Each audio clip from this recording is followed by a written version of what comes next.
This book has been written by P.J. Sir. It's the book title is This is Bible, and it has been the 9th edition in 2010. அதுல page number 37ல page number 37. புரொட்டஸ்டன்ட்கள் பாருங்க ஒரு நல்ல அழகான இத வந்து வாதத்தை அவர் வைக்கிறார். P.J. Sir making a claim over here. புரொட்டஸ்டன்ட்கள் இவற்றை நீக்குவதற்கு ஏன் துணிந்தனர் என்பதை கிறிஸ்தவ உலகம் அறிந்து கொள்வது அவசியமாகும். Actually it speaks about why the Protestants are rejecting these things from their Bible. எதனாலனா எந்த ஆகமங்களை புரொட்டஸ்டன்ட்கள் நிராகரித்து விட்டனரோ அந்த ஆகமங்களில் பவுல் உருவாக்கிய கிறிஸ்தவ கோட்பாட்டுக்கு எதிரான பல வசனங்கள் இடம்பெற்றிருக்கின்றன என்பது முதல் காரணமாகும். He has been writing that actually the chapters or the books which has been rejected by the Protestant, in that chapter or book the Pauline concept it is mentioned. That's why the Protestant rejecting that. இயேசு சிலுவையில் அறையப்பட்டு மரணித்து மீண்டும் உயிர் பெற்று எழுந்தார் என்பது கிறிஸ்தவர்களின் அடிப்படை கொள்கை. The Christians having the basic concept that Jesus died on the cross and resurrected on the third day. So this is the basic or basic foundation of Christians. எந்த ஆகமங்களை புரொட்டஸ்டன்ட் பிரிவினர் நீக்கினாரோ அதே ஆகமங்களில் கொள்கைக்கு மரண அடி கொடுக்கப்படுகின்றது. The chapters which rejected by or removed by the Protestant, the chapter itself gives a very good answer for this the claim. உதாரணமாக இவர்களுடைய அந்த வசனத்தில் அவர் குறிப்பிடுறாருங்க, ஞானாகமம் என்பதுல ஒன்று, இவர்கள் தள்ளுபடி செய்த ஆகமங்களில் ஞானாகமம் ஒன்று. So he is quoting from the book of wisdom in the canonical, that is that rejected one, maybe the book of Catholics, apocryphal book, sorry. அதுல வந்து ஆகமத்துடைய 2வது அத்தியாயத்துடைய 5ஆம் வசனம் இப்படி சொல்லுகிறது, சாவுக்கு பின் திரும்பி வருதல் இல்லை, முடிவுக்கு முத்திரையிடப்படுகின்றது, எவனும் திரும்பி வருவதில்லை. In chapter 2 verse 5 says there is no returning back or no coming back after death. இந்த வசனத்தை ஒன்றுக்கு பலமுறை படித்து பாருங்கள். He says that you read it once, not once, many time you read it again and again. இறந்த பிறகு திரும்பி வருதல் இல்லை என்பது எவனுக்குமே இல்லை என்பது இந்த வசனம் இரண்டாவது கருத்துக்கு இடமே இல்லாத வகையில் மிக தெளிவாக அறிவிக்கின்றது. Without any doubt it clarifies there is no coming back again after death. இந்த வசனம் வேதம் என்று ஒப்புக்கொண்டால் தங்கள் விரல்களால் தங்கள் கண்களை குத்திக் கொண்டதாக ஆகும் அல்லவா, இதனால் தான் இந்த வேதத்திலிருந்து அதனை நீக்கிவிட்டார். If they accept that if they accept this verse which is in the apocryphal book, and then they will have problem with their own books. That's why the Protestant have rejected this apocryphal book. தயவு செஞ்சு நான் வந்து இந்த புத்தகத்தை அந்த புத்தகங்களை வந்து வேத புத்தகமா நாங்க எடுத்துக்கொண்டதுக்காக எங்க கூட்ட மேற்கோள் காட்ட வரல. So I'm not coming to refer this only because that we didn't accept that as a God's word. சாதாரண ஒரு விஷயத்தை நாங்க தப்பா சொல்லிட்டோம் இல்ல எவிடன்ஸ் மாத்தி சொல்லிட்டோம், இவ்வளவு இது பண்ணீங்களே, இத்தனை ஆண்டுகளாக நீங்கள் உபயோகித்து வந்த இந்த புத்தகத்துல இவ்வளவு பெரிய தவறை நீங்கள் தெரிந்தா இல்ல தெரியாம செய்தீங்களான்றதை நீங்க இப்ப முடிவு பண்ணுங்க. So I'm going to refer this words is only to show, this many years you've been writing these books and making errors. I don't know whether you deliberately do it or deliberately did it or not, so I'm just going to show it. இவ்வளவு பெரிய அறிஞர் நீங்க, ஆக்சுவலா நீங்க வந்து பலருக்கு உங்க மார்க்கத்தை எடுத்து வைக்கிறீர்கள், நீங்க ரொம்ப நல்லது. You are eminent scholar, you are teaching your religion to many and many.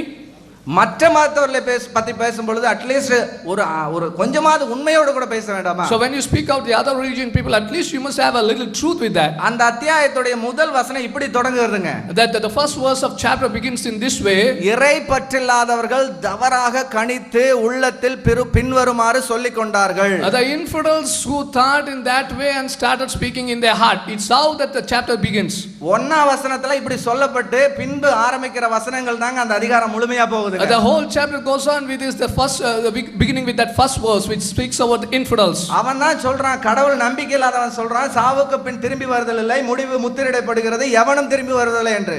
The atheist who's having no belief in the God, he says that there is no coming back or returning back from the death. ஆனா PJ sir claim பண்றாங்க, yes, the PJs are claiming with here. கிறிஸ்தவங்க இத நீக்கிட்டாங்க அப்படினு. What PJs are saying that the Christian have rejected or removed it. இந்த வசனம் ஏன் நீக்கினாங்களாமா?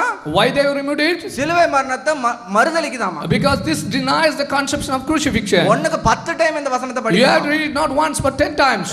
மேலேயும் கீழ எல்லாம் ஒரு வசனத்தை எடுத்து படிச்சா என்னங்க புரியும்? So what will you understand without reading above on the lower verses? எந்த சாப்டருமே எதுக்காக சொல்லப்பட்டிருக்குன்னு முதல்ல அறிஞ்சுக்கணுங்க நம்ம. First of all we have to understand for why this chapter has been, what this chapter has been speaking. அது பைபிள்ல நீங்க குர்ஆனுக்கு மட்டும் நீங்க சொல்லும் பொழுது பைபிளுக்கு நீங்க ஏன் அந்த அந்த கிரைட்டீரியா நீங்க பயன்படுத்தல? When you bring that criteria to Quran, then why don't you bring that same criteria to Bible? குர்ஆன்ல கண்ட இடத்தில் வெட்டுங்கள்னா நீங்க வெட்டக்கூடாதுன்னு சொல்லி எல்லா இடத்துலயும் பிரச்சாரம் பண்றீங்க, உண்மைதான்.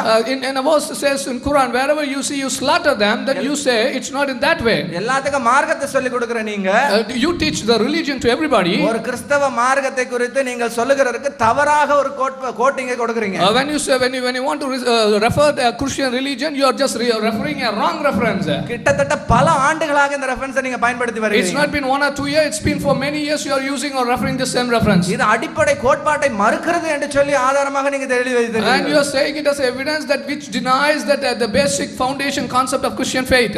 அடுத்து நீங்க ஒரு வசனத்தை கோட் பண்ணிருக்கீங்க. ஞானாகமத்துடைய புத்தகம் 10ஆம் அதிகாரத்துடைய 1ஆம் வசனத்தை கோட் பண்ணிருக்கீங்க. Again you have quoted a verse in the book of wisdom 10 chapter 10 verse 1 I think. முதல் மனிதனாக தனியாக உண்டாக்கப்பட்டிருந்தான், ஞானமே அவனை காத்தது, அவனை பாவத்தினின்று விடுவித்தது. The first man was created alone and the wisdom has protected or preserved from falling. அதற்கு நீங்க என்ன விளக்கம் கொடுக்கறீங்க? ஆதாம் என்னும் முதல் மனிதர் ஒரே ஒரு பாவம் செய்தார், அப்பாவத்தை கர்த்தர் கடைசி வரை மன்னிக்கவே இல்லை. அப்பாவம் மன்னிக்கப்பட வேண்டுமானால் அதற்கு பெரிய விலை கொடுக்க வேண்டியதா இருக்கும். இதனால் பிறக்கும் மாந்தர் அனைவரும் பாவிகளாக பிறக்கின்றனர். இயேசு வந்து தம்மையே சிலுவையில் பலியாக கொடுத்து அனைவரின் பாவங்களை சுமந்து கொண்டார் என்பது கிறிஸ்தவத்தின் மற்றொரு நம்பிக்கை. புரொட்டஸ்டன்ட்கள் நீக்கியுள்ள ஞானாகமும் சீராக்காகவும் இந்த கொள்கையை தவிடுபடாக்குகிறது.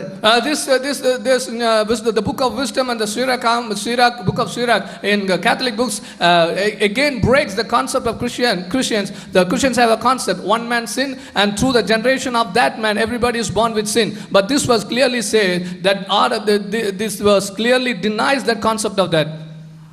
இந்த இடத்துல நீங்க பாத்தீங்கன்னா இந்த இடத்துல வந்து பைபிளோட இருக்கிற பிரச்சனைக்கு எதுவுமே ப்ராப்ளம் இல்லை. என்னன்னு கேட்டீங்கன்னா பைபிள்ல வந்து ஆதாம் தனியாக இருக்கப்போ பாவம் செய்தான்னு சொல்லி பைபிள் எங்கேயுமே சொல்லலைங்க. This has no problem with Bible because Bible never said that Adam sinned when he was alone. இது கத்தோலிக்கர்கள் வைத்திருக்க அந்த பைபிள்லயுமே இருக்கு அந்த விஷயம். The same thing is in Catholic Bible also. நீங்க ஈவன் குர்ஆன்ல கூட நீங்க சொல்றீங்க ஆதாமும் ஏவாளும் ஒண்ணுகா இருக்கும்போது அந்த பழத்தை சாப்பிட்டார்கள். Even in Quran you also say that when Adam and Eve they both were that they sinned. அப்ப இது வந்து எந்த விதத்துல வந்து பைபிளை வந்து மட்டப்படுத்துகிறதுன்னு நினைக்கிறீர்கள்? How this rejects or how this demolishing Bible concept? இத வந்து பவுல் அடிகள் இதை ஸ்தாபிக்க செய்தார்கள் அப்படிங்கறத இந்த இதுல இருந்து ஆரம்பிக்கும் போதே சொல்லுகிறீங்க. You are starting with this statement, this has been made by Paul concept. Pavul உருவாக்கிய கிறிஸ்தவ கோட்பாட்டுக்கு எதிரான பல வசனங்கள் இருக்கின்றன. You are saying that this apocryphal book has many verses which is against that concept which has been created by Paul. அவருடைய வாதப்படி பவுல் அப்போஸ்தலன் தான் இந்த இத கொண்டு வந்திருந்தாருன்னா சஹீல் புகாரில 6614 ஆதாம் அலைஹிஸ்ஸலாம் மூசா அலைஹிஸ்ஸலாம் ஆதாம் அலைஹிஸ்ஸலாம் அவர்களை பார்ப்பாங்க. அவங்ககிட்ட வாக்குவாதம் பண்ணுவாங்க. என்ன வாக்குவாதம் பண்ணுவாங்க?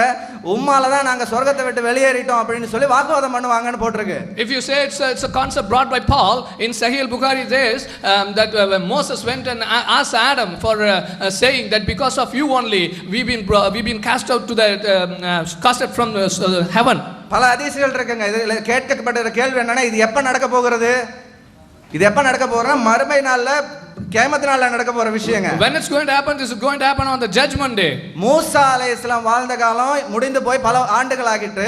The time of Musa went before long years. அதுக்கு அப்புறம் இயேசு கிறிஸ்து வந்தார், அவருடைய அப்போஸ்தலர் வந்தாங்க, ஹஜ்ரத் முஹம்மது அவர்கள் வந்தாங்க. After that Jesus came and his apostle came and even Hazrat Muhammad came. அவர்கள் காலத்துல அல்லாஹ் அவர்களுக்கு இறக்கி தந்ததாக இந்த ஹதீஸ் அவர்கள் சொல்லுகிறார்கள். And during his time they say that this hadith was even said or they said it Allah has said it down.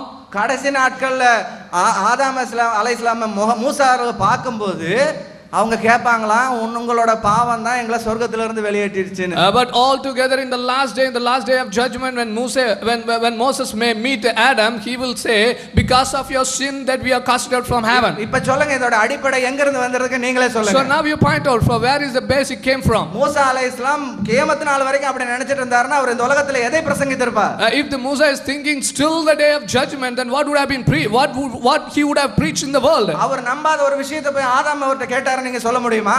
Can you say that Musa went and asked Adam which the matter which even Musa didn't believe? அப்ப நீங்க இதுல இருந்தே இதை வந்து நீங்க கிறிஸ்தவர்கள் கோட்பாட்டை மறுதளிக்கிறதுக்காக உபயோகப்படுத்துறோம் அப்படின்னு சொல்லிட்டு அப்போஸ்தலர் பவுல் தான் இதை செஞ்சார் அப்படின்னு நீங்களா ஒண்ண கட்டுறீங்கன்னா உங்க இதுலயே ஆதாரம் இருக்கே எதுக்கு?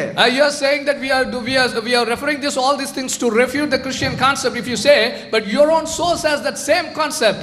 ஆதாமுடைய பாவத்தினால தான் வெளியே வந்தோன்னு தான் மூசா பிரசங்கித்தாருங்கிறதுக்கு ஆதாரம் நீங்க வச்சிருக்கீங்களே. Musa even you have evidence to say that even Moses has preached because of that sin that we came out. இதுக்காக கஷ்டப்பட்டு ஏன் கிறிஸ்தவர்கள் வேதத்தை திருத்தணும்?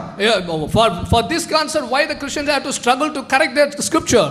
ஆனா உங்களுடைய கோட்பாடுகள் கிறிஸ்தவர்கள் திருத்திட்டாங்கன்னு சொல்றதுக்கு காரணம் நீங்க சரியா படிக்காம சரியா அனலைஸ் பண்ணாம மற்ற மார்க்கத்தவர்களை நீங்க தப்பா சொல்லணுங்கிறதுக்காக எப்படி ஆகலும் ப்ராஃபட் முகமதை பத்தி முந்தைய வேதங்கள் இருக்கும்னு நீங்க கோட் பண்ணீங்க. அது இல்லன்னு, அது இல்லாத காரணத்தினால இதை சொல்றீங்க. நான் வந்து இந்த இடத்துல சொல்லிக்கிறேன். So we can say it's only because that it was mentioned about Hazrat Muhammad and now it's not. So to prove that you are saying all this point. சகோதரர்களே, இந்த மறுபடியும் இந்த ரஹ்மத் ட்ரஸ்ட் அதுனா நம்ம வந்து வாதங்களுக்கு நேரம் ஒதுக்கக்கூடாது ஷார்ட்டாக கொண்டு போயிட்டுருக்குறோம். ரஹ்மத் ட்ரஸ்ட் 4ஆம் பக்கம் 321 என்று ஆன்லைன் பேஜில் கிடையாது. அதான் அவர் கொடுத்தது. ஆன்லைன் பேஜில் எடுத்தால் கேட்டவனும் உங்கள் சைட்டில் இருக்கு அப்போ சொல்லியிருப்பார். அப்போ அதை சொல்லவே இல்லை அவர். இந்த தர்றான் அந்த தர்றான் இந்த தர்றான்னு போய் நினைஞ்சார். கடைசியாக வாதம் முடியும் போது கொண்டாந்து கொடுத்தாரு. அது முஸ்லீமில் இப்போ இருக்குதுன்னு இப்போ சொல்கிறாரு. அதை கவனிச்சிருக்கணும் போது முஸ்லீம்னு அவர் சொல்லலை, வேற ஒரு நூலில் இருக்குங்கிறாரு. அப்போ அதை கொடுத்துருந்தாங்கன்னா அதை பரிசீலித்து கொண்டாந்து தருவோம், அது பிரிண்ட் அவுட் கொடுங்கன்னு கேட்டிருக்கிறோம். அதுக்கு என்ன சொல்கிறாருன்னா, ஆன்லைன் பேஜில் நீங்கள் எப்படி எடுத்திருப்பீங்கன்னு நான் கேட்டேன். விவாதத்தை கவனமாக பார்க்கணுங்கிறாரு. ஆன்லைன் பேஜில் எப்படி எடுத்திருப்பீங்கன்னு நான் கேட்டேன். இப்போ எடுத்து காட்டுவேன்னு சொன்னவங்கள்ட்ட காட்டுறதுக்கு முடியலை, லைவ் ஓடிக்கிட்டு இருக்குன்னு சொன்னேனே தவிர நீங்கள் எப்படி நம்ம விவாதத்துக்கு வரோம் அப்போவே எடுப்பான் தெரியாது. இது கூட விவாதத்துக்கு வரோம் முன்னாடி எடுத்து வச்சிருப்பான்னு இது யாருக்கு விளங்காத விஷயமா இது. நான் என்ன சொன்னேன், ஆன்லைன் பேஜில் நீங்கள் எப்படி எடுத்தீங்க, அதை வேலை செய்யலை நைட்டில் இருந்தேன் அப்படின்னு நான் கேட்டேனா. நீங்கள் கவனமாக வார்த்தை கேளுங்க சரியா. இது டாப்பிக்கில் முக்கியமான விஷயத்துக்கு வர்றேன், ஏன்னா சொல்ல வேண்டிய விஷயம் நிறைய இருக்கிறது. அடுத்து என்னன்னு கேட்டால், இப்போ வந்து இந்த அமர்வில் கலீல் ரசூல் அவர்களும் இதுக்கு முன்னாடியும் பைபிளை பற்றி அவ்வளவு மேட்டர் அள்ளி போட்டிருக்கிறோம். அதுக்கு வச்சதுக்கு பதில் சொல்லாமல் புஸ்தகத்தில் எழுதுறதுக்கு வைக்காததுக்கு, புஸ்தகத்தில் நீங்கள் எழுதி 9வது பதிப்பில் எழுதியிருக்கிறீர்கள் அப்படின்னு வைக்கிறாங்க. அதுவும் தப்பு இல்லை. ஆனால் எதுக்கு இதை சொல்கிறாங்கன்னு ஆன்சர் இல்லைங்கும் போது என்ன செய்கிறாங்க, வேறு இடத்துக்கு போகிறாங்க. ஆனால் இதுவும் அவங்க போகக்கூடாது. ஏன் தெரியுமா, இந்த விவாத ஒப்பந்தத்துடைய சீடியை போட்டு பாருங்கள், onlinepage.com இருக்குது, அவங்கள்ட்ட தருவாங்க. பேசும்போது அப்போ ஒரு தலைப்பு 1 to 1 குழு இல்லாமல் 1 to 1 ஒருத்தருக்கு ஒருத்தர் பேசுகிற மாதிரி பிஜேயை பற்றியே பேசணும் அப்படின்னு கேட்டாங்க. எல்லாத்துமே 1 to 1 ரெடின்னு நான் சொன்னேன். இல்லை ஒரு தலைப்பு போதும் அப்படின்ட்டாங்க. எதுக்குங்க 1 to 1ங்கிறீங்க, விஷயம் தானே முக்கியம். 4 புஸ்தகம் எழுதியிருக்கிறீங்க, நீங்கள் நிறைய விஷயங்கள்லாம் சொல்லியிருக்கிறீங்க, உங்களை பற்றியே நிறைய அலச வேண்டி இருக்கிறது. அதுக்காக 1 to 1 சொல்கிறாங்க, ஒப்பந்தத்தில் சீடியில் இருக்கிறது. அப்போ அதில் பேசுங்க, இதுக்கு பதில் சொல்கிறேன். ஒவ்வொன்றுக்கு தலைப்பு இருக்கிறது. இவங்க என்ன செய்கிறாங்கன்னு கேட்டால், 7 விஷயங்கள் பைபிளில் இருக்குது, குரானில் இல்லை, அதான் தலைப்பு. அதுக்கப்புறம் குரானில் என்ன மாதிரி இருக்குது, எதாவது தலைப்பு. வேறு தலைப்பு கொண்டு போவதற்கு காரணமே என்னன்னு கேட்டால், சொன்னதுக்கு பதில் இல்லை. இப்போ என்னங்க சொல்கிறோம், கண்ணுக்கு முன்னாடி தூக்கி போட்டு ஸ்லைடாக போட்டு அசிங்கம் இருக்குது, ஆபாசம் இருக்குது, பொய் இருக்குது, புரட்டு இருக்குது, மாற்றம் இருக்குது, நீக்கம் இருக்குது, மறைக்கிறது இருக்குது, கூட்டல் இருக்குது, குறைத்தல் இருக்குன்னு சொல்லி பிராக்கெட் பண்ணுறதுக்குன்னு சொல்லி அடுக்கடுக்கு அள்ளி போடுறோம். ஒன்றா சொன்னீங்கன்னு பதிலை சொல்கிறத விட்டுவிட்டு 9ஆம் பதிப்பில் பார்வைத்தீர்களா சொல்லுங்க, அது தலைப்பு இருக்கல சொல்லுங்க. 1 to 1 சொல்லி அதை கிளிக்க போகிறோன்னு சொன்னீங்கல்ல, அதில் சொல்லுங்க, பதில் சொல்லும். அவ்வளவுக்கு இப்போ சொன்ன அவ்வளோ பொய்ங்கிற நாங்கள் டைவர்ட்டான விஷயங்கள் வைக்க முடியாது, இன்னும் குறைந்த நேரங்கள் தான் இருக்கிறது. அதனால் வர்றேன். அப்போ இந்த தௌராத்து என்று சொல்வதுதான் பேசிக்காக வைத்தார்கள். பேசிக்கான வாதம் என்ன, தௌராத்து என்று சொல்லிவிட்டது உங்கள் குரானிலே சொல்லிட்ட காரணத்தினால இது இறைவேதம் தான். எங்கள்கிட்ட ஒரு ஆதாரமும் இல்லை, உங்கள் குரான் தான் இது இறைவேதம் அது ஒரு ஆதாரம் தான் வச்சிருக்கிறாங்க. அது புசுக்குன்னு போயிடுச்சு, சொன்னதுக்கு பதில் சொல்ல முடியலை, இந்த வசனத்தை எடுத்து காட்ட முடியவில்லை. அப்போ இது தௌராத் அல்ல, நிரூபணமாகிவிட்டது. இஞ்சிலை பற்றி குரானில் என்ன வருது, நான் சொன்னேன், அவருக்கு இஞ்சிலை கொடுத்தோம், இயேசுவுக்கு இஞ்சிலை கொடுத்தோம், குரானில் இருக்கிறது. அந்த வசனத்தை ஏற்கனவே வாசித்து நம்பர்லாம் சொல்லி ஆத்தைனாகுல் இஞ்சில அவருக்கு கொடுத்தோம்னு இருக்கிறது. கொஞ்சம் முன்னாடி ஒத்துக்கிட்டாங்க, மத்தேயு மார்க்கு லூக்கா எல்லாம் இயேசுக்கு பிந்தி வந்ததான்ட்டாங்க. அப்போ இயேசுக்கு கொடுத்தது அல்ல. அப்போ குரானில் என்ன இருக்குது, இஞ்சிலை பற்றி என்ன டெஃபினேஷன் வருது, இஞ்சில் என்பது கடவுள் இயேசுவுக்கு கொடுத்தது. இவங்க என்ன சொல்கிறாங்க, நாங்கள் வச்சுக்கிற புதிய ஏற்பாடு இயேசுக்கு பின்னாடி வந்து நாங்கள் ஒத்துக்கிட்டோமே, இது பெரிய கண்டுபிடிச்சிட்டீங்களான்னு கேட்குறாங்க. கலீல் ரசூல் கேட்கும்போது என்ன சொன்னாங்க, அதான் பிந்தி வந்தது, இயேசுக்கு முந்தி வந்தது நாங்கள் சொன்னோம், இயேசு காலத்தில் உள்ளது நான் சொன்னோன்னு ஒத்துக்கிட்டார்கள். அப்போ அதிலே அது இஞ்சில் ஆயிடுச்சுல. ஆனால் இஞ்சில் எது அழகாக சொன்னார், இயேசு ராஜ்யத்தின் சுவிசேஷத்தை பிரசங்கித்தார் அவர் ஒரு புஸ்தகம் வச்சிருந்தார், அதை ஒழிச்சு போட்டு நீங்க வேற ஒன்று எழுதி கொண்டீர்கள் என்பதுதான் குற்றச்சாட்டு. அதுக்குரிய தலைப்புகளை அதை பார்த்துக்குருவோம். அதனால இது முடிவு நிரூபணமாக்கி விட்டது. அடுத்து என்ன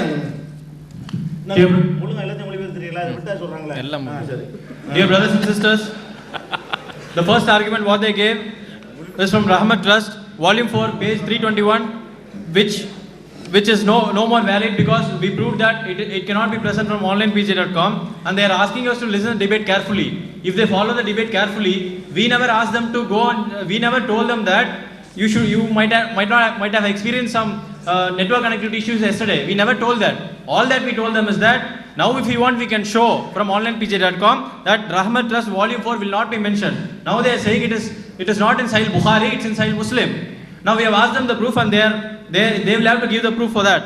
Now, since there is a webcast going on, we will not be able to log into the site. That's what they have misinterpreted. Number 5, in Bible, whatever Khalil Rasul was giving, lot of arguments from the Bible, lot of things he has put from the Bible, they never touched even one single thing from those slides. From about 100 and 300 slides, what we showed them, they never even touched single of them, and they do not dare to answer even one argument. Now, if they have to read the debate agreement, before we came into the debate, we had an agreement. If they rewatch the tape, what we have, if they again go back and see the agreement, it will be very evident that for discussing, there is a one-on-one debate. Just like how we had a panel debate, there is an one-on-one debate between PJ and one person from the other side. In that topic, they wanted to discuss about 4 books what Maulvi PJ have written. So we are ready to answer all your claims in that topic. Again, don't try to waste your time. Now, so many slides you have put for contradiction, lies, obscenity, unfulfilled prophecies, lot of things from the Bible. You did not even dare to touch even single slide in that. You simply say that it has been refuted long back. Now, a valid argument, as they claim, is that Quran speaks about Torah, and the Torah is the one what we have. For that, we have given n number of evidences that whatever Torah you have in your hand is not the one what is mentioned in the Quran. We ask them to show few verses from Torah, whatever is mentioned in Quran. Now, Injil. Clearly we said Injil was the book revealed to Jesus. And they themselves have accepted that all the Gospels, none of the Gospels were revealed to Jesus. We said that it was revealed to Jesus. They themselves agreed that none of the Gospels, what they have, Mark, Luke, John, whatever it is not revealed to Jesus. But Quran speaks about Injil, which was revealed to Jesus. So that argument is invalid. Now, after Jesus is what they believe these Gospels are written. Now, why do you compare that with the one which was revealed to Jesus? And one more thing, I want to tell you one more thing. He's saying that we are not translating for line by line as they do. I told you we are not translating. We are having a parallel debate in English as well as in Tamil. We are doing independent of Tamil. And whatever we have translated itself, they are not able to answer. அன்புள்ள சகோதரர்களே, இப்போ அவங்க தௌராத் இன்ஜில் நாங்கள் முடிச்சு வச்ச கதை. அப்போ பைபிள் இறைவேதம் என்பதற்கு அவங்கள்ட்ட ஒரு ஆதாரம் இல்லை. குர்ஆனே சொல்றதுனால நீங்கள் நம்புங்க, நம்மளுக்கு சொல்கிறாங்க. நீங்கள் ஏன் நம்புறீங்கிறதுக்கு ஆதாரம் கேட்டால் நீங்கள் நம்புங்கிறாங்க. அதுக்கு பதில் சொல்லியாச்சு. ஆதாரம் எப்படி இருக்குன்னு தெரியுமா? நான் சொல்கிறேன். பைபிள் இறைவேதம்னீங்கன்னா இந்த பாருங்கள், பைபிளில் ஒன்று இருக்குது, இதை இப்போ செஞ்சு காட்டுறோம், இதை நிரூபித்து காட்டுறோம், அப்படி இந்த மாதிரி சொல்லி என்ன செய்ய, அதான் பைபிளில் நிரூபிக்கிறது. ஒரு ஆதாரத்தை நிரூபிக்கிறதுனா பைபிளை நான் கரெக்ட் இறைவேதம்னு சொன்னிச்சுன்னு நிரூபிக்கக்கூடாது. நாங்கள் பொய்யருங்கிறோம், பைபிள் பொய்யுங்கிறோம், பொய்யிலேயே நான் உண்மை சொல்கிறேன்னு சொன்னால் எப்படி ஏற்றுக்கிற முடியும்? அப்படி செய்யக்கூடாது. எப்படி செய்யணும்? உதாரணத்துக்கு சொல்கிறேங்களேன். இயேசு அவருடைய விசுவாசிகளை பார்த்து ஒன்றை சொல்கிறார். உங்கள் நம்பிக்கை குறைவுதான் காரணம். உங்களுக்கு கடுகளவு நம்பிக்கை இருந்தால், கண்டிப்பாக அவ்வளோ இருக்கும்னு நினைக்கிறேன் எல்லாருக்கும், உங்களுக்கு கடுகளவு நம்பிக்கை இருந்தால் நீங்கள் இமயமலையை பார்த்து இங்கிருந்து பெயர்ந்து அங்கு போ என கூறினால் அது பெயர்ந்து போகும். உங்களால் முடியாது, ஒன்றும் இராது என்று நான் உங்களுக்கு சொல்கிறேன். இமயமலை வேணாம், இதை பூண்டு ஊதி அவங்க நகர்ந்து போய் வச்சுட்டாங்கன்னா பைபிள் இறைவேதம். கடுகளவு விசுவாசம் கூட இல்லைன்னு சொல்ல மாட்டார்கள். கடுகளவு விசுவாசம் இருந்தால் கூட இமயமலையை பார்த்து பூ என்றால் நகர்ந்து போய்விடும். இது இமயமலை வேண்டாம், பேப்பர் வெயிட்டை அவர்கள் அது மாதிரி செய்து காட்டிவிட்டால் ஒன்று செய்யட்டும். அல்லது என்ன செய்யணும் என்றால், அந்த விசுவாசிகளால் நடக்கிற அடையாளங்களாவன என் நாமத்தினாலே பிசாசுகளை துரத்துவார்கள், நவமான பாஷைகளை பேசுவார்கள், அதெல்லாம் விட்டு தள்ளுங்க, அதை பேசிட்டு இருக்கிறாங்க. சர்ப்பங்களை எடுப்பார்கள், பாம்பை பிடிப்பார்கள், சாவுக்கு ஏதுவான யாதொன்றை குடித்தாலும் அது அவர்களை சேதப்படுத்தாது. விஷத்தை குடித்தாலும் சாக மாட்டார்கள். வியாதியஸ்தர் கையை வைப்பார்கள், அவர்கள் சுஸ்தமாவார்கள் இருக்கிறது. இந்த விஷம் கொண்டு வந்திருக்கிறேன். ஒண்ணு வேணாம், விவாதத்தை முடிச்சேருவோம். பைபிள் இறைவன் இப்படி நிரூபிக்கணும். இந்த பாருங்க, பைபிள்ல சொல்லி இருக்கிறது, இதோ செய்து காட்டி விட்டோம். கொடுங்க, ஓபன் பண்ணும்போது கவர் போட்டுக்கிறங்க. நீங்க குடிச்சு காட்டிட்டீங்கன்னா நீங்க பைபிள் இறைவன் நிரூபிச்சு ஒரு ஆதாரம் கூட காட்டல. இவ்வளவு நேரத்தை வேஸ்ட் பண்ணதுக்கு கடைசி ஆதாரமா வச்சிருக்கிறோம். என்ன காட்டுறோம்? உங்களுக்கு சாவுக்கு ஏதுவான ஒன்றை தந்திருக்கிறோம். இதை உங்களில் யாருக்கு கடுகளவு இருக்கிறதோ அதை, அல்ல அனைவருக்கும் இருந்தால் ஆளு கொஞ்சம் கூட குடிங்க. ஒரு 25 மில்லி போதும், வழங்குதா? பாட்டில் புறம் குடிக்க வேண்டியது இல்லை. அப்போ ஆளு கொஞ்சம் குடித்து என்ன செய்யணும்? பைபிள் இறைவன் ஆதாரம் வேணும்ல. இந்த சொல்லுது பாருங்க பைபிள், இதோ நான் செஞ்சேன் பாருங்க, அதுதான் நிரூபிக்கிற விதம். ஆமாம், அந்த பிரிக்கிறாங்க, அந்த கவர் போட்டுக்கிறோங்க, க்ளவுஸ் வச்சிருக்கோம். அதாவது நான் சொல்ல ரெண்டு தான் கேட்குறேன். இப்போ dear brothers, we have a test on brother. Yes, ma'am. We have a hello mic please. In the Bible we have a test for a true Christian believer. How to identify if a person is a true Christian believer or not? If you read, it's mentioned in the book of Matthew chapter number 17 verse number 20 that even if a person, a true believer, has a grain of a faith, when he say to the mountain, remove hence to and yonder to a place, that shall remove. You should be able to remove even the mountain. We are not asking you to remove the mountain. We only have a paper cut here, the paper weight. You don't have to remove the mountains here. Please remove this paper cut and prove that you at least have a grain of faith. And not only that, if you still read in the book of Mark chapter number 16 verse number 17 and 18, it says that to the true believers that in my name they shall cast out demons, meaning in God's name, and in my name they'll hold serpents, and when they'll speak in new tongues, and when they drink deadly poison they shall not be harmed, and when they place their hands on the sick they shall be cured. See, in scientific terminology we call it as a confirmatory test, to confirm if a person is a true Christian believer or not. In my whole life I've come across so many Christians who have not come forward to confirm this test for us. Even in scientific terminology we also call this as a falsification test. If you don't do this, if a false person tries this and he drinks the poison, he will die. No true Christian, if you are not a true Christian believer, you will not dare attempt this test. If you are a true Christian believer, when you take poison, you should not die. So we are not asking all the things to do it. What we are asking is, we have a deadly poison from the bottle on the corner of this podium. See, we know that the brothers who have come forward here for the debate, that we know at least that they are the true Christian believers as they claim. So we want at least one of them, or the one who is having the grain of faith, to come forward and drink this deadly poison and prove to us that you are a true Christian believer. ஒருவேளை சர்பத்தை கூட வச்சுட்டு விஷம் சொன்னாலும் சொல்லுவாங்க, அப்படி நினைச்சுக்கிட்டு குடிங்க, அதுக்கு வாய்ப்பு இருக்குதுல்ல. இப்போ தந்திருக்கிறது விஷமாக இருக்க வாய்ப்பு இருக்கிறது. நாங்கள் சர்பத்தை கொண்டாந்து தந்திருக்கிற கூட வாய்ப்பு இருக்கிறது. சர்பத்தா இருந்தாலும் இருக்குமேன்னு ஒரு 50% வாய்ப்பு இருக்குன்னு நினைச்சாவது குடிக்கலாம்ல. அதை கூட நீங்கள் செய்ய மாட்டீங்க. அதில் செஞ்சு காட்டுங்க, சாவாமல் இருந்து காட்டுங்க. பைபிள் சொன்னது இது இறைவேதம், கரெக்டாக இருக்குப்பா. இப்படியான ஒரு அற்புதத்தை அப்படி நிலைநாட்டி காட்டி இப்படி நிரூபிக்கணுமே தவிர குரான்லேருந்து நிரூபிக்கையே இல்லை, பைபிள் என்னமோ சொல்லி அதை வச்சு நிரூபிக்கையே இல்லை. அப்போ பைபிள் இறைவேதங்கிறதுக்கு ஒரு ஆதாரமும் நீங்கள் வைக்காமல் இருக்கும் பொழுது உங்களுக்கு லேசாக நான் எடுத்துடுறேன் point.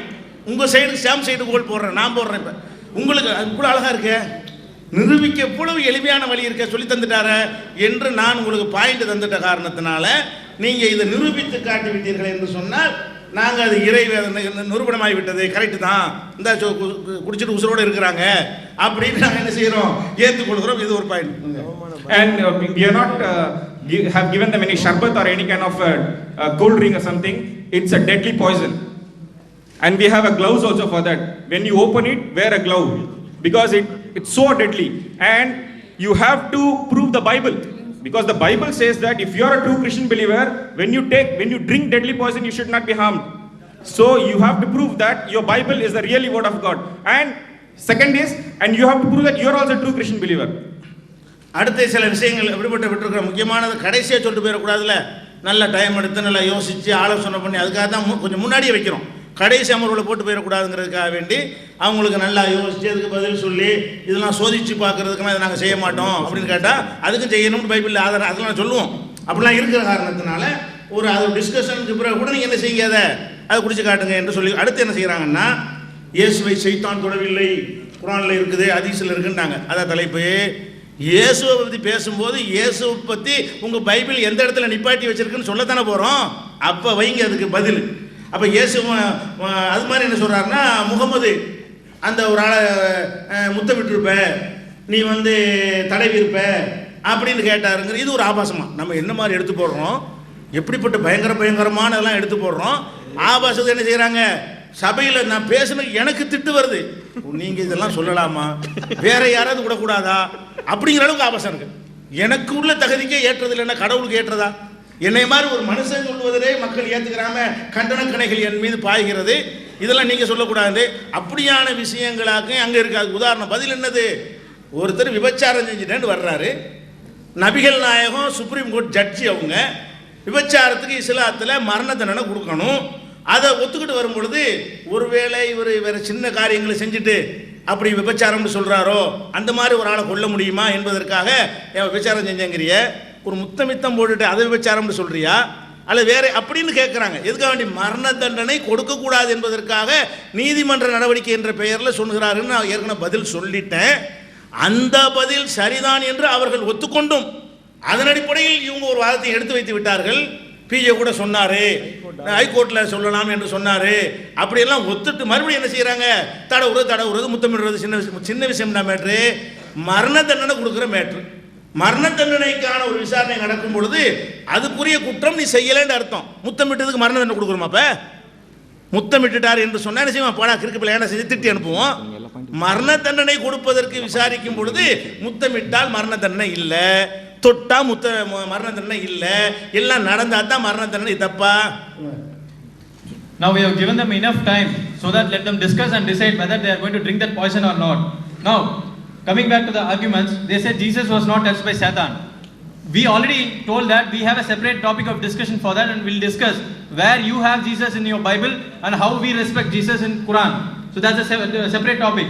Now, whenever we talked about obscenities in Bible, they kept on repeating saying that during the time of Prophet Muhammad sallallahu alaihi wasallam, that a man came to Prophet and he asked that he committed adultery, and he he voluntarily came forward asking for stoning him to death. So Prophet Muhammad was not just prophet, he was also the court of high authority for Islam. So he will have to give a verdict. During that time, he clearly asked, it's like an investigation process, whether you have committed adultery. Only if you have committed adultery, you will be stoned to death. நண்பர்களே, PJ sir சொன்னாங்க அது ரஹமத் ட்ரஸ்ட்னு தான் சொன்னாங்க, online பேஜ்னு சொல்லலையே. என்னங்க இது இப்போ இருக்கா இல்லையாங்க ஆன்லைன் பேஜில்? நாங்கள் கொடுத்துருக்கோம் இல்லைங்களா ப்ரூஃப் உங்ககிட்ட, பென்ட்ரைவில் கொடுத்தோம்ல, செக் பண்ணி பார்க்க வேண்டியதானே அந்த விஷயம் இருக்கா இல்லையா? நாங்கள் பண்ணிட்டோம், நாங்கள் மாற்றிட்டோம்னு சொன்னீங்களே, உங்கள் வெப்சைட்டில் இருக்கா இல்லையா அதை சொல்லுங்க. நாங்கள் ரஹமத் ட்ரஸ்ட்னு சொல்லிட்டோம், அது நாங்களே சொல்லிட்டோமே, நான் மாற்றி சொல்லியிருக்கலாம். ஆனால் ரஹமத் ட்ரஸ்ட்டில் இருக்கிறது தான், நீங்கள் ரஹமத் ட்ரஸ்ட்டில் தான் எடுத்து போட்டிருக்கீங்களா எனக்கு தெரியாது, அதையும் சேர்த்து சொல்லியிருக்கிறேன். ஆனால் உங்கள் வெப்சைட்டில் இருக்குது, நான் நேற்று நைட்டு டவுன்லோட் பண்ணியிருக்கேன், நான் உங்களுக்கு கொடுக்குறேன்னு சொல்லி நான் இதில் போட்டு காமிச்சாச்சு. இவ்வளோ பண்ணதுக்கப்புறம் பார்த்தீங்களா அது இப்படி மாற்றி எழுதிட்டாங்க. என்னங்க என்ன இப்போ இதுலேயே மக்களுக்கு தெரியுது நீங்கள் எந்த அளவுக்கு நீங்கள் மாற்றி பேசுகிறீங்கன்னு. இதுலேயே மக்கள் புரிஞ்சுக்குவாங்களே நீங்கள் எந்த அளவுக்கு இருக்கிறீங்கன்னு. சொல்லுங்கள் பார்க்கலாம். இப்போ அடுத்தது சொன்னாங்க விவாத சிடி, ஒப்பந்த சிடி போட்டு பாருங்க அப்படின்னு. அது அந்த 5வது டிபேட்டில் Dear friends, respected PJ was saying that I have misquoted. I have said Rahmat Trust and not taken from PJ Online. I have already referred, I already said that it was a mistake we have made. Instead of referring to PJ Online, I have referred to Rahmat Trust. But we have already given that in the pen drive that it is there in the online. It is taken from PJ Online. The matter is that it is not that the matter is not there. The matter is very much there. What we are discussing, the matter is very much there on PJ Online. Instead of referring to that, they are simply saying that you are not mentioned Rahmat Trust and you are mentioned on Sahih Muslim, Sahih Bukhari instead of Sahih Muslim, like that they are talking. See, is this the way of putting forth the argument? அடுத்து ஒப்பந்த video போட்டு பார்க்க சொன்னாங்க. 5வது நேருக்கு நேர்னு இருக்கு இல்லைங்களா, அதில் பார்த்துக்கலாங்க அப்படின்னாரு. நான் கேட்கிறேன், நேருக்கு நேர் விவாதம் என்ன? பிஜே சார் வந்து மனித குலத்தின் வழிகாட்டியான்ற விவாதமா? நேருக்கு நேர் விவாதம். See, he is talking about one-to-one debate. மனித குலத்தின் முன்மாதிரி யார்? ஹஜரத் முகமது அவர்களா இல்லாட்டி ஜீசஸ் கிரைஸ்டாங்கிறதாங்க விவாதம். The very debate is who is the model for the humankind, whether it is Hazrat Muhammad or it is Jesus Christ. நீங்க எங்ககிட்ட பேசும்பொழுதே நாங்க சொன்னோம், உங்களோட புக்ல வந்து சின்ன குழந்தைக்கு கூட தெரியும் நீங்க தப்பா எழுதிருக்கீங்கன்னா அதை விவாதத்துல பாத்துக்குவோம் அப்படின்னு தானே சொன்னீங்க நீங்க. We told that even the small child will know that something is written wrong in your Quran, but you said we will look it afterwards. நீங்க குர்ஆன் இல்ல, அந்த குர்ஆனை பைபிளை பற்றி நீங்க எழுதின புக்ல, in the book you have written about the Bible, you have written that even a small child will know that it is written wrong. அப்ப இப்ப வந்து அதை வந்து நாங்க அப்புறம் பாத்துக்கிறோம், இன்னொரு விவாதம் வச்சுக்குவோம். என்னங்க அப்ப உங்களுக்கு பதில் இல்லங்கிறதா இதுல இருந்து தெரியுது. So now when you say that, we know that you don't have answer for that. அப்ப உங்க தப்ப நீங்க உணர்ந்துக்கிறது கூட தயாரா இல்லீங்களா நீங்க? You are not willing to even accept your mistake. நீங்க எடுத்து பைபிளை பாத்தீங்களா? இப்ப நாங்க சொன்னமே 5ஆம் அதிகாரத்தை நீங்க 5ஆம் வசனத்தை நீங்க போட்டிருக்கீங்க. முதல் வசனம் யார் சொல்றான்னு சொல்லி இருந்தனே, அதை கொஞ்சம் நீங்க பாத்தீங்களா? Did you look at the Bible where we have said that in the chapter 1 verse 1 of chapter 5 it is mentioned? You have not referred to the Bible at all. அதே இதுல நீங்க என்ன சொன்னீங்க? ஆதாமுடைய பாவத்துக்கு வந்து மனித குலத்துல எல்லாம் இதாயிருவாங்கங்கறனால தான் இந்த வசனத்தை எல்லாம் நீக்கிட்டாங்க அப்படின்னு ஒரு கோட் பண்ணீங்க. ஆனா அதே புத்தகத்துல 24ஆம் வசனம் சொல்லுகிறது, அதாவது தள்ளுபடியாகும்னு சொல்லப்படுகிற அந்த புத்தகத்திலேயே பெண்ணாலேயே பாவம் தோன்றியது, அவளை முன்னிட்டே நாம் இறக்குறோம்ங்கிற வசனம் அதுல தாங்க இருக்குது. See, you also referred that through Adam only sin had come, and in order to refute that you have removed that book. But in the same chapter verse 24 it says through a lady only, through a woman only sin has come into this world. அப்ப இதனால தான் நிக்கிட்டாங்க. நீங்க சொல்ற வாதம் சரியானதா? Is your argument right? நாங்க யார்கிட்டயோ போய் பேசியிருந்தா, இந்த புக்கை தூக்கிட்டு போய் பேசியிருந்தா நீங்க கேட்கலாம், என்னங்க புக்கை தூக்கி காமிக்கிறீங்க அப்படின்னு. If you had argued this with somebody else, you could have asked us why you are referring to this book. Book எழுதுனது நீங்க. It is you who have written the book. புக்கோட தலைப்பு இதுதான் Bible. The title of the book is this Bible. அதுல நீங்க code பண்ணதை வச்சு தான் நான் உங்ககிட்ட கேள்வி கேட்டுட்டு இருக்கேன். We are asking from that book. It is not irrelevant, it is relevant. அடுத்தது இன்னொரு வசனத்தை கூட code பண்ணியிருக்கிறாருங்க. He has also referred one more verse. கடவுள் எழுந்து அவனவனுக்கு அவனவன் செய்கைக்கு தக்கதாக தீர்ப்பிடுவார். Sirach ஆகமத்துல 17:20ங்க. Sirach chapter 17 verse 20 it says, God will raise and give everyone according to his deeds. ஆனா அந்த வசனம் அந்த இடத்துல இல்லைங்க. That verse is not there. அவர மாதிரி நாங்க சொல்ல தயாரல்ல, அதை நாங்க கண்டுபிடிச்சு போட்டுருக்கோம். 16ஆம் அதிகாரத்துல 20ஆம் வசனம் இருக்குங்க அந்த மாதிரி. It is the verse is there in the 16th chapter verse 20. இப்ப இத்தனை நேரம் நாங்க சொல்லும்போது இல்ல அந்த விஷயம் இருக்கா இல்லையான்றதா மேட்டரே ஒழிய நாங்க வந்து இல்லன்னு சொல்லிட்டு இந்த வசனம் தப்பா போட்டுருக்கீங்க நாங்க சொல்றதுக்கு வரலைங்க.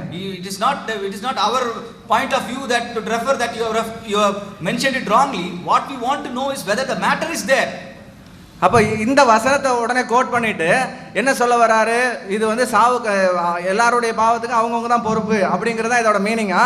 இது வந்து இருந்தா வந்து பிரச்சனைன்னு சொல்லிட்டு அதெல்லாம் பைபிள்ல இருந்து நீக்கிட்டாங்களாம். You see, what he is trying to say is that everyone is responsible for his death. So since this is difficult for the Christians, they have removed it from the Bible. இதுல இருந்தே அவர் என்ன தெரியுதுன்னா, PJ sir வந்து பைபிளை உண்மையாலுமே படிக்கல அப்படிங்கிறது தெரியுது. From this we know that honorable PJ sir has not studied the Bible wholly. ஒன்று ராஜாக்களுடைய புத்தகம் 8ஆம் அதிகாரம் 40ஆம் வசனத்துடைய கடைசி பகுதி சொல்லுது, அவனவனுடைய வழிகளுக்கு தக்கதாக செய்து அவர்களுக்கு பலன் அளிப்பீராக என்று சொல்லப்பட்டிருக்கிறது. First Chronicles chapter 8 verse 20 says he repays everyone according to his deeds. 2 நாளாகமத்துடைய 6:31 கடைசி வசனம் சொல்லுகிறது, அவனுடைய எல்லா வழிகளுக்கு தக்கதாக செய்து பலன் அளிப்பீராக என்று சொல்லப்பட்டிருக்கிறது. Again in 2 Chronicles 6:31 it says he is rendering justice according to everyone his deeds. நீதிமொழிகள் புத்தகத்துடைய 29:26 சொல்கிறது, ஆனாலும் அவனவனுடைய நியாயம் கர்த்தராலே தீரும் என்று சொல்லப்பட்டிருக்கிறது. In Proverbs 26:29 it is referred that everyone's justice will be given by God. Okay, தொடர்ந்து நான் பின்னாடி சொல்றேன் உங்களுக்கு. I will refer to it later. There is an important test that Janab PJ sir has given. There is ஒரு முக்கியமான ஒரு சோதனையை ஜனாப் PJ அவர்கள் நம் முன் வைத்திருக்கிறார்கள். Janab PJ sir has given a poison, a bottle of poison. Janab PJ அவர்கள் ஒரு நச்சு பாட்டில் நம்மகிட்ட கொடுத்திருக்கிறாரு. And he has asked to drink it. அதை நாம குடிக்கும்படியாக சொல்லி இருக்கிறார். Janab PJ sir, if you have read the Bible properly, Janab PJ அவர்களே, நீங்கள் வேதாகமத்தை சரியாக படித்திருந்தால், this is not a test. இது ஒரு சோதனை அல்ல. This is a gift from the God. இது தேவனிடத்திலிருந்து வந்த ஒரு பரிசு. 1 Corinthians chapter 12 verse 4 and 4 to 6 says these are the gifts of the Holy Spirit. அங்கே 1 கொரிந்தியர் 12ஆம் அதிகாரம் 4-5 வசனங்களில் சொல்கிறது இவைகள் எல்லாம் பரிசுத்த ஆவியினுடைய வரங்கள் என்று சொல்லி. This is the promise of the God. இது தேவனுடைய வாக்குத்தத்தம். Mark chapter 16 actually gives the promise exactly as Psalms 91 gave it to the Old Testament. பழைய ஏற்பாட்டிலே 91ஆம் சங்கீதம் எவ்விதமாக கொடுக்கப்பட்டதோ அதே போல புதிய ஏற்பாட்டிலே இந்த விதமான வாக்குத்தத்தம் கொடுக்கப்பட்டிருக்கிறது mark 16ல. In Psalms 91 verse 13 we see that you shall tread upon the lion and the cobra and the young lion and the serpent you shall trample under the foot. நீங்கள் சிங்கத்தின் மேலும் பால சிங்கத்தின் மேலும் நடந்து சர்ப்பத்தையும் வலு சர்ப்பத்தையும் மிதித்து போடுவீர்கள் என்று சொல்லி சங்கீதம் 91ல சொல்லப்பட்டிருக்கிறது. Did any of the Old Testament prophets test the Lord in this? இதுல எந்த பழைய ஏற்பாடு நபிமாரும் இத சோதிச்சு பார்த்திருக்காங்களா? They never tested. அவர் ஒரு நாளும் சோதனை செய்ததில்லை. But ஆனால் quoting Psalms 91 there was a test offered to one of the great our Lord Jesus Christ. அந்த 91ஆம் சங்கீதத்தில் சொல்லப்பட்ட அந்த ஒரு பெரிய சோதனை ஆண்டவராகிய இயேசு கிறிஸ்துவுக்கு வந்தது. Satan used this test. சாத்தான் இந்த சோதனையை பயன்படுத்தி Satan quoted Psalms 91 அங்கே சங்கீதம் 91ஐ மேற்கோள் காட்டி and asked Jesus, you do this and prove that you are the Son of God. நீ இதை செய்து தேவனுடைய குமாரன் என்று நிரூபியும் என்று சொன்னான். And to the Satan சாத்தானுக்கு இயேசு கிறிஸ்து சொன்னார், Lord Jesus Christ said, you shall not test the Lord. நீ ஆண்டவர் தேவனை சோதிக்க கூடாது, பரீட்சித்து பார்க்க கூடாது என்று சொன்னார். As I said from the beginning, we stand by what Jesus has said for us. இயேசு கிறிஸ்து எங்களுக்கு எதை சொல்லி இருக்கிறாரோ அதன் பின்னாடி நாங்கள் இருக்கிறோம். We shall not test the Lord. நான் தேவனை சோதித்து பார்ப்பதில்லை. In fact, there is no need to test on this point. ஏனென்றால் இதை குறித்து நாம் சோதிக்க வேண்டிய அவசியம் இல்லை. This has been already been proven both in the Old Testament and in the New Testament. இது பழைய ஏற்பாட்டிலும் புதிய ஏற்பாட்டிலும் நிரூபிக்கப்பட்ட ஒன்று. Daniel chapter 6, Daniel was put in the lion's den and he was saved. அங்கே தானியேல் சிங்க கெபியிலே போடப்பட்டான், அவன் காப்பாற்றப்பட்டான். He never tested the Lord. ஆனால் தேவனை அவன் ஒருபோதும் சோதித்ததில்லை. Acts chapter 2, the Christians spoke in tongues. அங்கே அப்போஸ்தலர் 2ஆம் அதிகாரத்திலே அப்போஸ்தலர்கள் அந்நிய பாஷையிலே பேசினார்கள். Acts chapter 5, apostles healed the sick. Apostles healed the sick.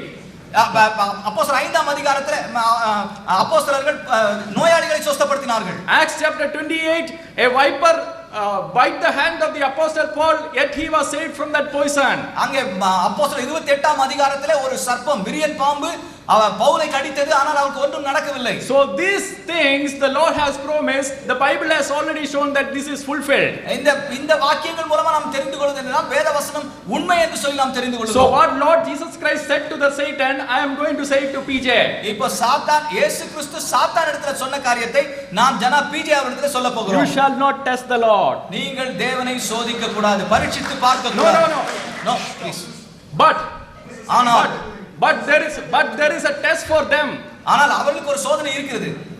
In Surah chapter 16 verse 99, சூரா 16:99வது ஆயத்துல Allah promises that Satan has no authority over the believers. அங்கே விசுவாசிகள் மேல் சாத்தானுக்கு எந்த அதிகாரமும் இல்லை. But Allah could never fulfill this promise. ஆனா அல்லாஹ் இந்த ஒரு வாக்குத்தத்தத்தை அவரால் நிறைவேற்ற முடியவில்லை. In Sahih Bukhari volume 4 book number 53 hadith number 400, சஹீஹ் புகாரி வால்யூம் 4 புத்தகம் 33 400வது எண்ணிலே Hazrat Muhammad was under the magic spell and Allah could not save his prophet from the magic spell. ஹஜ்ரத் முகமது அவர்கள் மந்திர கட்டிலே இருந்தார்கள், அல்லாஹ் அவர்களை காப்பாற்ற முடியவில்லை. In fact, my brothers, உண்மையாய் சொன்ன போனால் சகோதரர்களே, regarding the poison, இந்த நச்சை குறித்து Hazrat Muhammad has given a medicine. ஹஜ்ரத் முகமது அவர்கள் ஒரு மருந்தை கொடுத்திருக்கிறார்கள். In Sahih Bukhari volume 7 hadith number 664 hadith number 664 and hadith number 671 hadith number 671 Hazrat Muhammad said if somebody takes an even numbers of dates, இங்கே அவங்க குறிப்பிட்ட எண்ணுள்ள அந்த திராட்சை பேரீச்சை பழங்களை சாப்பிட்டால் and dates, if they take dates, even number of dates like 3, 5, 7, 9, odd numbers of dates. அங்கே 3, 5, 7 என்று சொல்லப்படுகிற அந்த அளவுக்கு இந்த பேரீச்சை பழங்களை சாப்பிட்டால் Poison will not have an effect on them. அந்த நச்சுவானது அவர்கள் மீது எந்த பாதிப்பையும் ஏற்படுத்தாது. Janab PJ sir, you can take these dates and you can eat 3, 5, 7, 9, 11 as much as you want, but only odd numbers, okay?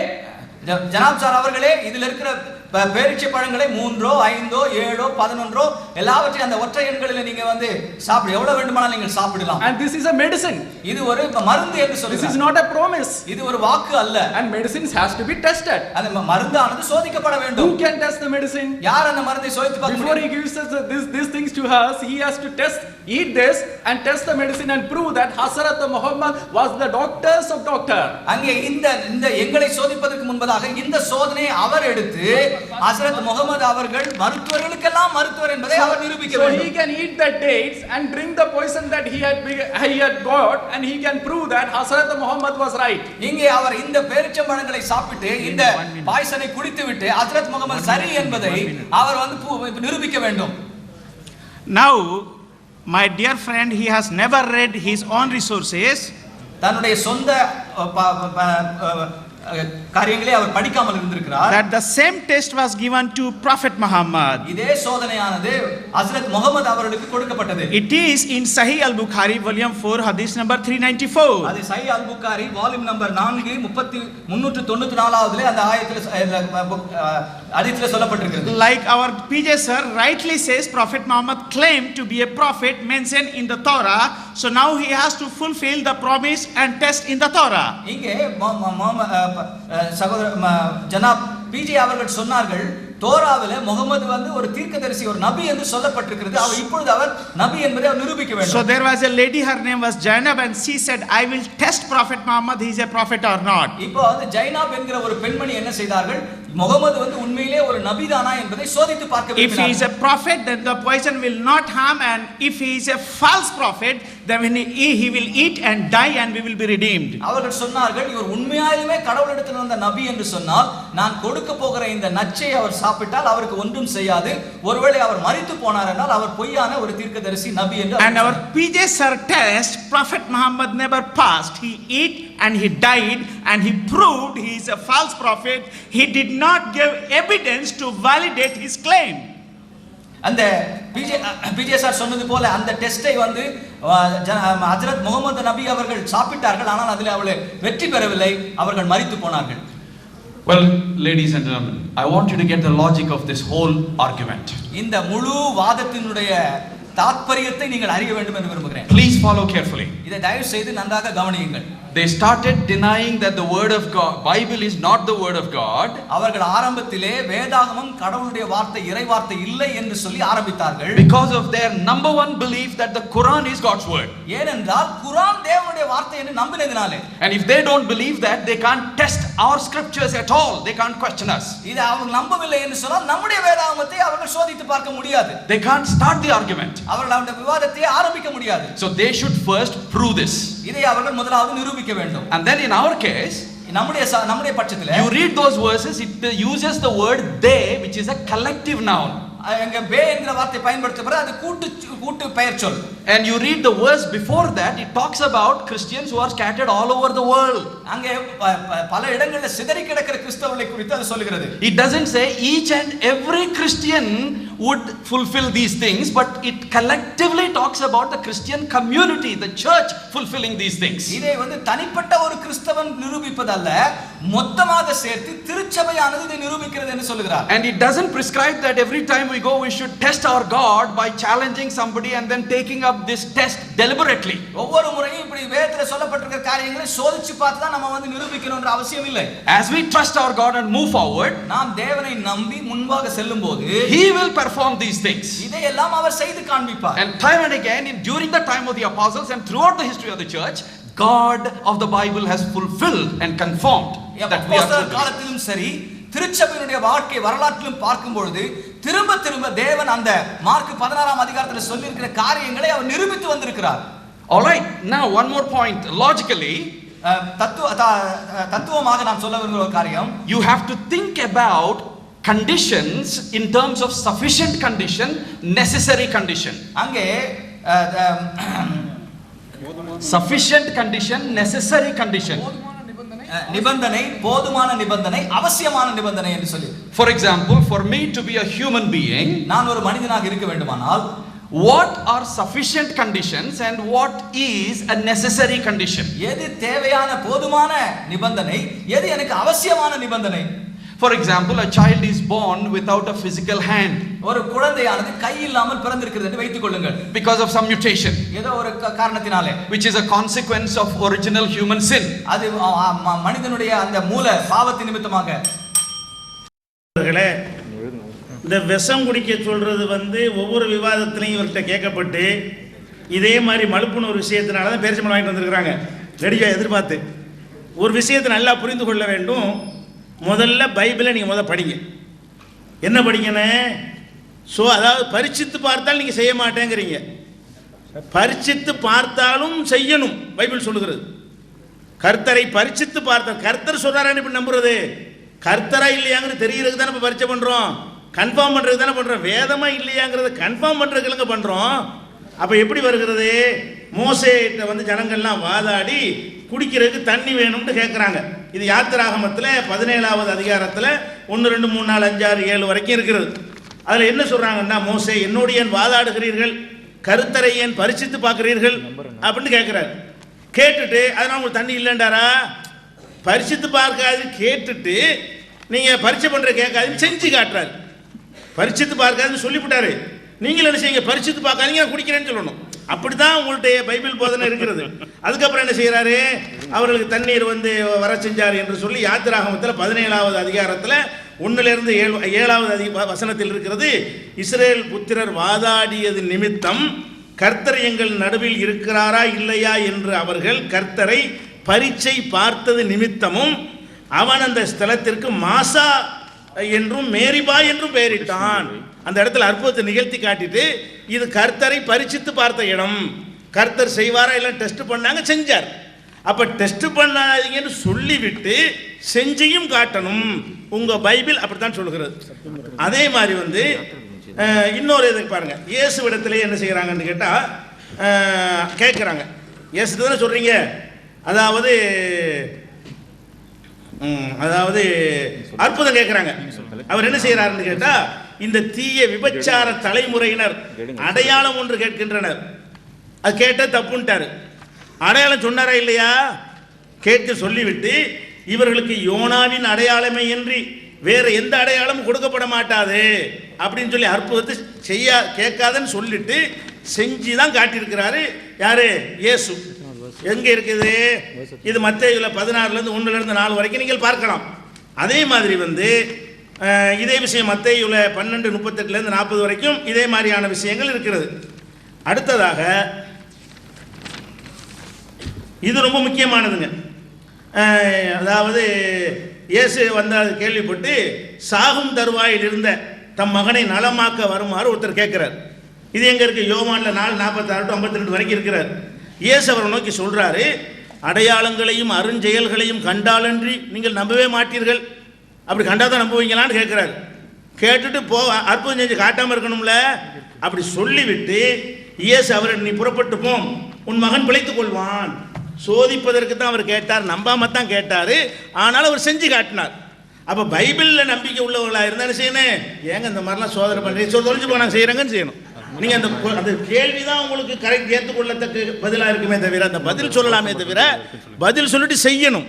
மோசையை பரிசித்து பார்க்கும்போது ஏன்பா பரிசித்தெல்லாம் பார்க்குறீங்கன்னு வாங்கி குடிச்சு விட்டாரு. இயேசுவிட்ட கேட்கும்போது ஏன்பா இப்படி டெஸ்ட் வைக்கிறீங்கன்னு வாங்கி குடிக்க தான் செஞ்சார். அதனால இந்த மாதிரி தந்திரத்துல எல்லாம் தப்பிச்சு போக பார்க்காதீங்க. அது பைபிள் இறைவேதமாங்கிறது உங்களை சோதிக்கிறோம். இப்ப பைபிள் இறைவேதமான்னு சோதிக்கிறோம். கர்த்தரை முன்னாடி நின்று அவரை சோதிக்க மாட்டோம். அதை விளங்கிருங்க.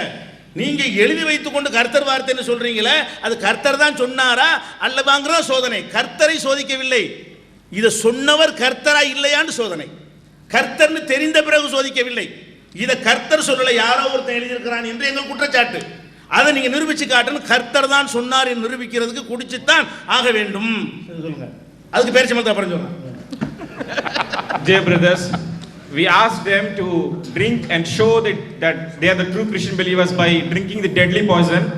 I think those people are nervous now to take it, and we agree that you are nervous to take it because you are not the true Christian believer, as the Bible says that you are not true to that proclamation. And here they said that we are not here to tempt God. What you are quoting, that Satan tempted Jesus or Satan tempted whoever it is, You are claiming that it is God. He is tempting God and he was testing God. We are not testing God here. We are testing human being, and you are a human being. Are you God? You are a human being. We are testing you. So you have to prove from the Bible that these are God's word. And philosopher said that we don't see.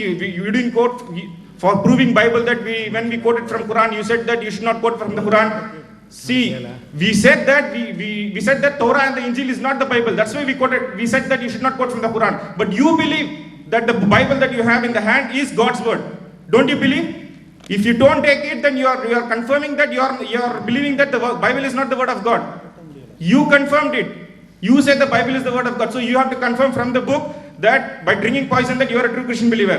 And regarding the test, there are so many tests in the Bible, like Moses and the other prophets has been done. And whenever the people, they came and asked about, show us some sign that you are a prophet, or show us some sign that you got a revelation from the God. When they keep on asking these people, Moses started, that is mentioned in the book of Exodus chapter number 17. You read the verses 1, 2, 3, 4, it's mentioned about that. The people, when they asked for the water to gush forth, Moses, first said that why are you asking these things and all? Why are you testing such things? But he still did it. He did it to prove that he is a prophet. And we are asking you to prove, and you are not proving, you are nervous about it. And not only in that situation, so many verses you can quote from the Bible. This happened in the case of Jesus also. Like when he gave the sign, when the people asked him, when he went to the upper room about asking about the sign of that he was in the corner of the world for 3 days or something. The story goes, it says that in the Bible, Jesus said that you adulterous generation people, you always seek after a sign. He said that to the Christians, if you believe that that's the Bible, is the word of God, he said that you adulterous generation seek after a sign, then he gives a sign. Like that's not the only quotation, there's so many others. Like if you see in the book of Gospel of John chapter number 14 verse number 12 and 3, the same thing is there, that he that believe me, works that I shew, the works that I do, shall he do also do. And the greater works than these shall he do, because I go into my Father, and whatsoever ye shall ask in my name, I'll do. And further, if you read in the book of Matthew, in the book of John, Matthew chapter number 12, verse number 38 and 38, and in the book of John chapter number 4, verse number 46 and 52, and in the book of Matthew chapter number 16, verses 1 to 4, all these speak about that. About proving whether you are a true Christian believer or not. We are giving the context from the Bible. We are not quoting out of the context, and you are not ready to do it. So if you want to prove that you are a true Christian believer, you have to drink and do that. By not drinking it, you have confirmed that you are not a true Christian believer. Moreover, this test is for the Bible. So if you have to prove that Bible is God's word, you will have to drink that and go abide by the Bible. அப்ப பைபிள இறைவன் நிரூபிக்கிறதை விட உசுரை காப்பாத்துறது தான் மேட்டரா இருக்கிறது, தெரிந்து விட்டது. இருந்தாலும் இந்த பைபிள்ல சோதிச்சு பார்க்க கேட்டாலும் குடிக்கணும்னு இருக்கிறதுனால நீங்க குடிக்க தான் வேணும், நிரூபிச்சு காட்டுறதுக்கு. இப்போ என்ன செய்றீங்க? நீங்க குடிச்சு காட்டுங்கங்கறீங்க. அது எப்ப கேட்கணும் முறைப்படி? இதுக்கு நான் பதில் சொல்றேன். அந்த குர்ஆன் தலைப்புல வைத்து கொண்டு செய்யுங்க, இது வேதம் இது மாதிரி இருக்கு, இது நிரூபிச்சு காட்டுங்கன்னு சொல்லணும். தலைப்பு அதுவா இல்ல.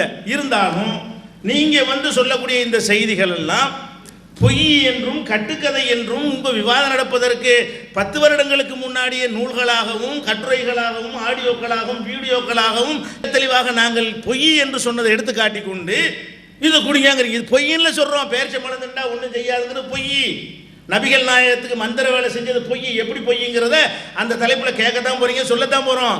நீ பொய்ன்னு சொல்லப்ப இந்த மாதிரி இந்த உபாகம் இந்த சொன்ன இந்த விஷயம், விஷம் குடிக்க சொன்ன விஷயம், இது பொய், இது பைபிள் இல்ல, இது வேதத்தில் கிடையாதுன்னு சொல்லிட்டா கேள்வி இல்லை. இதை நான் பொய்ன்னு சொல்லிட்டேன்ல, இப்போ என்ன சொல்ல முடியாது. நான் பொய்ன்னு சொல்லிட்டேன்ல, ஆதாரத்தோடு சொல்வதற்கு அந்த தலைப்பு இருக்கிறது. இது பொய். நபிகளுக்கு மந்திரம் செய்ய சொன்னது பொய். நீங்களும் எப்படி சொன்ன பொய்ன்னு சொன்னா நான் குடிக்க மாட்டேன், நான் அந்த பொய்யின்ட்டேனே. அப்ப நீங்க மெய்ங்கிறால் குடிக்கணுமா இல்லையா? மெய்ன்னு சொல்றாலும் என்ன செய்யணும்? சரியா?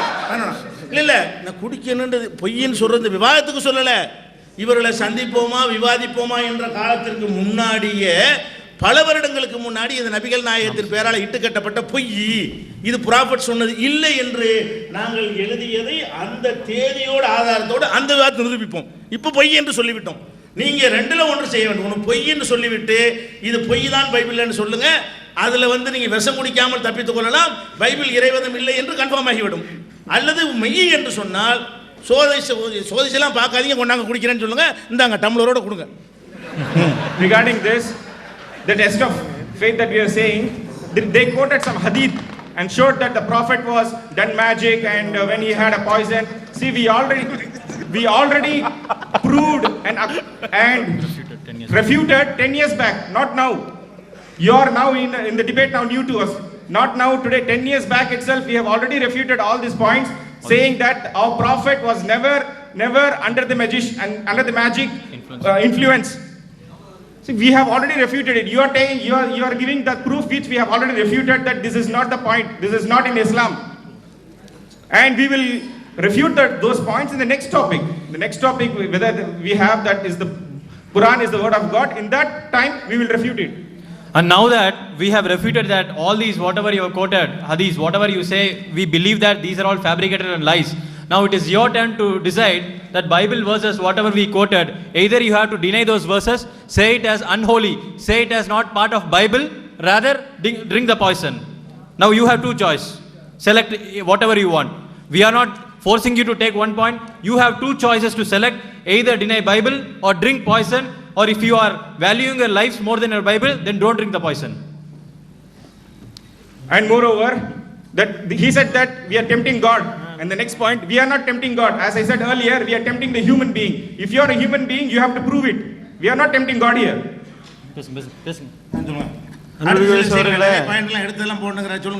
அன்பிற்குரிய சகோதரர்களே, நேற்றிருந்து நம்ம பைபிள் இறைவேதம் இல்லை என்பதற்கு அடுக்கடுக்கான சான்றுகளை நாம் வைத்துக் கொண்டு வருகின்றோம். அதுல இன்னொரு சான்று என்னன்னா, மத்தேயு 16வது அதிகாரம் 27வது வசனத்துல இயேசு ஒரு முன்னறிவிப்பை சொல்றாரு. நான் உறுதியாக உங்களுக்கு சொல்கின்றேன், இங்கே இருப்பவர்கள் சிலர் மானிட மகனது ஆட்சி வருவதை காண்பதற்கு முன் சாக மாட்டீர்கள் அப்படின்னு சொல்லி ஒரு முன்னறிவிப்பை செய்யறாரு. எப்பன்னா அவர் திரும்ப வரும் பொழுது அதை நீங்க உங்களுடைய கண்ணால பாப்பீங்க அப்படின்றாரு. அப்ப இருந்து இப்ப வரைக்கும் இருக்கக்கூடிய 2000 வயது உடைய மனிதன் யார் என்பதை நீங்கள் நிரூபிக்க வேண்டும். அப்பதான் இது இறைவேதம் என்பது உண்மையாகும். இல்லாட்டினா இது இறைவனுடைய வார்த்தை இல்லை, இது பொய்யானதுதான் என்பது கன்ஃபார்ம் ஆகும். அதுக்கடுத்து பார்க்கிறோம், பவுல் 1 கொரிந்தியர் 7வது அதிகாரத்துல Dear brothers, we have been proving that Bible is not God's word. Now we are going to list out lot of other things as well. Now, if you read Matthew chapter 24 verse 34, it clearly says that Jesus spoke that this generation shall not pass till all these things are fulfilled. Now Jesus, as you believe, is dead 2000 years ago. Now you will have to show a person who is 2000 year old. Only then this prophecy is fulfilled. Unless and until you have this prophecy fulfilled, it means that Bible has unfulfilled prophecy, which itself is a proof that Bible cannot be the God's word. அடுத்து Bible இறைவனுடைய வேதம் இல்லை, அது மிக கேவலமான விஷயங்களை தான் உள்ளடக்கி இருக்கின்றது என்பதற்கு அடுத்த ஆதாரம் என்னன்னா, பவுல் அவர்கள் சொல்லி காட்டுகின்றார். நம்ம நேற்று சொல்லி காட்டினோம், பல விதமான ஆபாசங்களை போட்டு அள்ளி போட்டோம், அது இதுன்றதெல்லாம்